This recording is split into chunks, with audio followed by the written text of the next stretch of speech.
What a game. I'm Philip Isaacs. 4 lessons from Super Bowl 52. Let's get into it.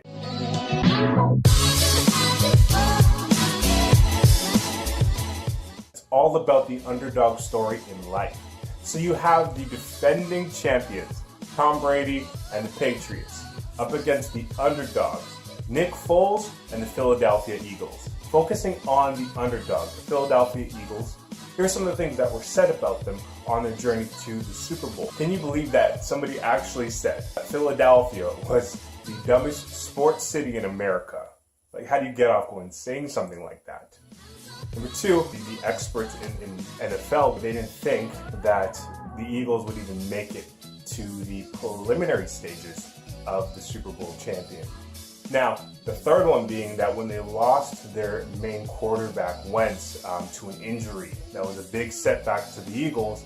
And so you had people saying that without Wentz, they were not going to win the Super Bowl at all. And finally, focusing on the actual quarterback, Nick Foles now, people were labeling him as the backup, as the underdog, as, the runner-up to the main quarterback that they lost to an injury. We're going to focus in on the thought process and some of the things somebody would go through, even if they're not in sports, but as being labeled the underdog and all these negative things being said about you. What do you feel? What do you think? What do you do when the commentator or the experts of the field that you want to be successful in undermine where you come from, as stupid, as dumb? They say things about your background, maybe your family, maybe your lack of education. What do you do with that knowledge? What do you do when you encounter that resistance from the so-called experts? How do you feel when the people with experience in the field that you are trying to be successful in say that they don't think you're going to make it? They don't think you have what it takes to be successful like they are. Do you dwell on those thoughts? Do you give it power? Do you agree with them? Or do you choose and prove to yourself that you have what it takes? Just like the Eagles lost their main quarterback in the season, what do you do when you suffer a major setback or suffer a major loss that, the people with experience in the field that you're trying to be successful in say that you may not recover from that setback, you may not recover from that loss? How do you feel? What are the thoughts that go through your head? And finally, how do you see yourself when others around you are saying that you're not good enough, that you're second best, that you're always the runner-up, or that you'll never make it?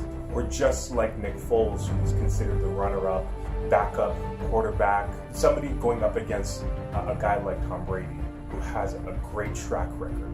How do you see yourself when people around you are saying that you're runner-up to a bigger company, to a bigger brand? Do you let that bigger brand make you feel smaller and believe what people are saying, or do you stay true to yourself and your own belief in your abilities and skills to make it to the end and be successful? All of these thoughts and feelings and everything that you're going through matters, because what you think about the most, what you pay attention to the most, will either make you or it's going to break you. Here are 4 lessons from Super Bowl 52 that you can apply to your life, especially if you find yourself as the underdog. Number 1, encourage yourself.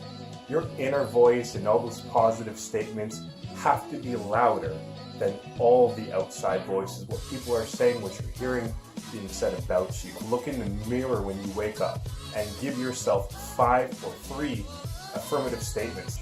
It could be anything from, I can accomplish this, I believe in you, I love you, I need you, you are valuable.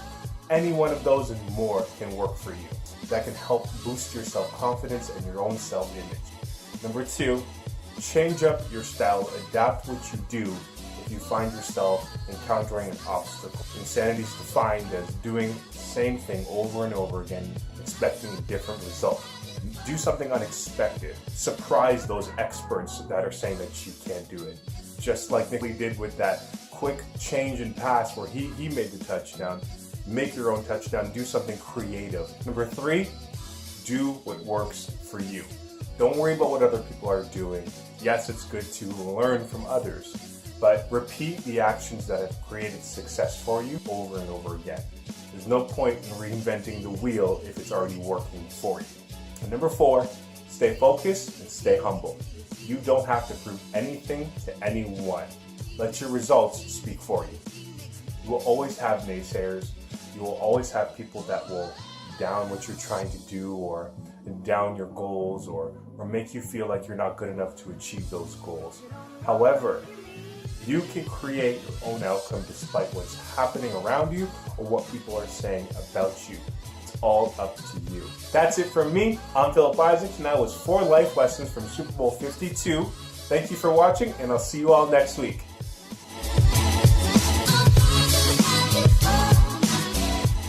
What are your underdog stories? What is a place in your life that you were considered the underdog, that you came out as the victor, as the champion in the end? Comment, share this video, get other people talking about their underdog story to show people that they can and they will do what they set their minds to.